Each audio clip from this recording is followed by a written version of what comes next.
Yeah, Star Wars provides lots of connecting points, and so when I teach, I draw it in a bunch of different kinds of ways. It's easy to talk about Yoda as a kind of prophetic figure. It's easy to talk about Luke Skywalker as a kind of a Christ-like sort of figure. It's easy to talk about Han Solo as a kind of a apostle-like figure that has these sort of questionable decisions, but tries and struggles to do what's sort of right. When you look at Christianity, it has an understanding of evil as not a thing itself, not sort of a rival power to God, but as a kind of a parasite that sort of sucks away and corrupts the things that are good.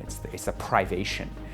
And I think that's sort of the temptation of the dark side. It is this sort of allure that you can overcome death, that you can control everything, and that you could take this immense power of the Force, this connections to all the world, and instead of using it to build up all those around you, like the light side, the dark side really tries to control and manipulate everybody. If you look at the rebellion, all of their ships have different lines to them. They're a mix match of odds and ends kinds of ships. They're rounded and squared and X's and B's and A's.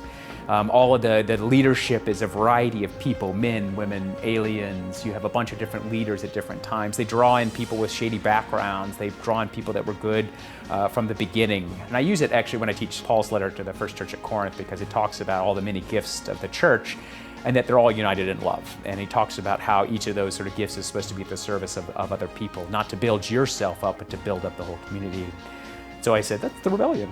This is the rebellion. All these different people bringing all these different kinds of gifts that are able to come together, and that's ultimately what sort of enriches them and gives them their power.